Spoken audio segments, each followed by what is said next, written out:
Hi, so I'm Richard from Global Distribution, and I'm here to talk to you about what's new from Atomos. We're at the Media Production Show here in the UK this June. What I'm going to tell you about is the Atomos Ninja V or Ninja V, depending on which way you want to look at it. This was announced by Atomos at NAB a couple of months ago, and has already had a huge amount of interest, huge amount of pre-orders for it, so we'll talk about this shortly. And we're also going to tell you about some updates to the Shogun Inferno and the Sumo 19 that basically has brought extra support for the Panasonic EVA-1 camera, particularly around the 5.7K RAW recording capability. Also, the Sumo 19's received its kind of long-awaited first switcher update. So this basically now allows quad HD ISO recording and live switching on the Sumo 19. And also, we're just going to talk a little bit about ProRes RAW, and again, that announcement that Atomos made with Apple at NAB this year. So starting with the Ninja V, this is the hardware. So it is a 5-inch recorder. This weighs just 350 grams, so it's very, very light. It's incredibly thin, as you can see. So it's a full HD resolution display, which is 1000 nits, and will allow you, therefore, to view high bright, outside without sort of the need for a hood in most environments. But also it will allow you to do accurate HDR monitoring, which Atomos are very well renowned for with their AtomXHR processing, which has now been around for over 2 years on their existing Flame and Inferno products. So this will allow you to monitor hybrid log gamma, HLG, and also kind of PQ inputs, and also then give you a linear HDR image from any log-based camera. So we have the same Master Caddy system as the Atomos products previously have had. So existing Master Caddy 2 units can slide in, but they will protrude slightly. So what Atomos have also designed is they have this AtomX form factor. So they will have this more compact media that will be able to fit in there. So it's compatible with the old media, and also will have an AtomX generation of media as well. We have a single battery slot on here, so that will give us good run time. We also do have an expansion slot here. So Atomos haven't formally announced yet what expansion options will be available, but there will be a range coming, and it's most expected that XLR will be featured. So this in principle is very similar to the Ninja Inferno, but smaller. So it's HDMI in and HDMI out. That will support up to 10-bit 4K 60 frames a second from cameras like Panasonic GH5 or GH5S. The main difference is over the kind of Infernos, other than size, is that we've lost a single battery connector, but we also go back to a mic line on a mini jack input. You kind of lose that XLR capability option. But that's again where I'm talking about we'll have that expansion. So that's the Ninja V. The user interface will be very much the same as we're familiar with Atomos. This is expected to ship in Q3. Atomos haven't formally confirmed a date within Q3, so that's expected realistically to be maybe August, September time. Price-wise, it will be €595 or £540 sterling, excluding local taxes. So that's Ninja V, very exciting. Moving then on to the Panasonic EVA1. The Panasonic EVA1 is massively growing in popularity now that it's been shipping for a while, and Panasonic's firmware's really been moving on. So in February of this year, March of this year, they released the RAW firmware update, allowing Atomos to accept Panasonic RAW from the camera for 4K recording and higher frame rate recording in both 4K and 2K.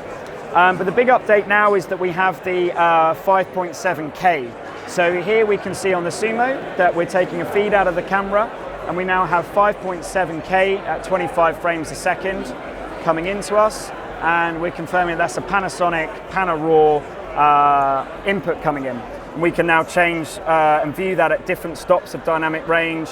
So 709 at 100 nits, all the way up to the maximum capability of the dynamic range of the sensor of the camera. So very, very powerful tools now with the Sumo 19 and with the Shogun Inferno now being able to support this 5.7K recording.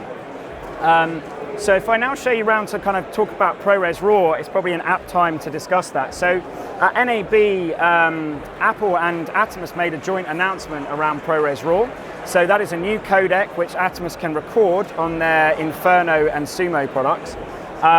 and is compatible with cameras that Atomos support RAW from. So we're talking things like Sony FS700, FS5, FS7 with an XDCA on it, EVA-1, Panasonic Vericam LT, and the C300 Mark II. So all of these cameras that Atomos support RAW outputs from are now capable to record ProRes RAW. So ProRes RAW is a new codec that allows the user to record a single file, giving you the ease and storage capacity of ProRes, but it gives you all of the flexibility and performance that RAW gives you in terms of post-production. So if we now go round, I can show you an example of what we've got showing.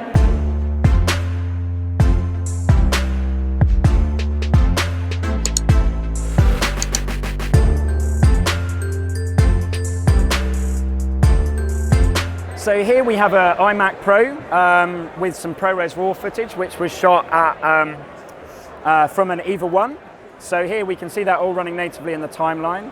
And you can see it's a single file. We haven't got lots and lots of different frames. RAW is normally a single frame for a single file for every single frame, has kind of folder structures, has a very complicated post-production process around it, but it also equates to something like 24 gig a minute if you were to shoot cinema DNG on those from those cameras. Whereas ProRes RAW allows you to have a significantly smaller file size, much more akin to ProRes HQ.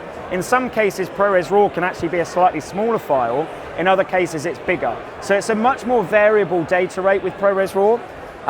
We're then showing a Sumo 19M here, which is now basically taking the output via this HDMI box. So this is now looking at the true linear HDR image of the ProRes RAW that we've got. We're then essentially on here doing a HDR output transform. So we're saying we want to convert what we're working to HDR, to this standard for this brightness level. And we're then outputting this through to this consumer TV. So this is a 65-inch LG TV. And this is footage that's come straight off the camera. There's no post-production to this whatsoever. You know, this is really just showing you the capability now that users can achieve with cameras like the EVA-1 and RAW-capable cameras, and what ProRes RAW can do going straight into a consumer TV in HDR. So, you know, the whole cost of this setup would be less than the cost of one Sony or Canon professional HDR grading monitor. So it's allowing people to work to very, very high cinematic qualities at incredibly low budgets. You know, obviously feature films, etc., are always going to have their budget, always going to use the high-end best kit, but for, you know, the mainstream of the kind of pro video and kind of creative filmmaking market, you know, ProRes RAW is really going to bring that power of high-end production to the ease and affordability of the everyday user. So that's really ProRes RAW. You can find out a lot more on Atomos' website, just atomos.com/ProRes RAW. And also on Apple's website, they have a good white paper and things like that also listed, which is worth a read. But Shogun Inferno from Atomos and Sumo 19 can both record ProRes RAW. So also new is the switching, as I mentioned, from Atomos on the Sumo. So this now basically allows me to see 4 different inputs concurrently. I can now live switch between those. So my program output is going to be going out to a monitor or a web streaming box like the Matrox, Monarch HD or HDX products that we have over there. You know, or you could integrate it with anything else.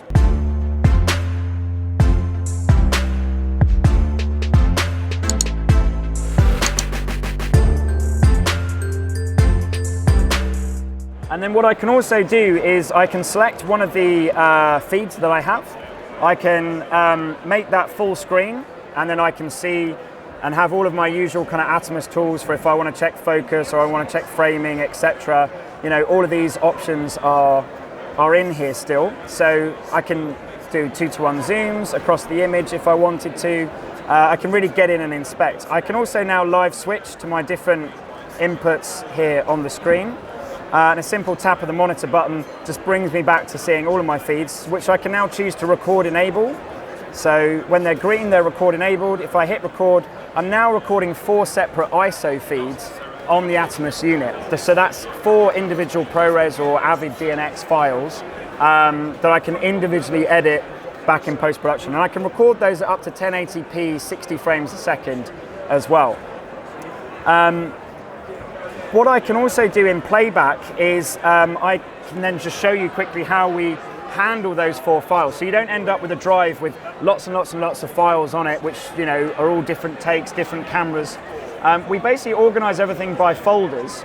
So I basically record a folder for that take, and I go into that folder, and then I see the 1, 2, 3, or 4 ISO files that I chose to record.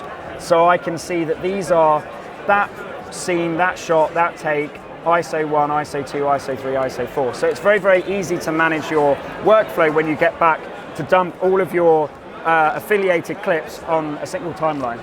And that's basically it. That's the update for the Sumo 19, and thank you very much for watching.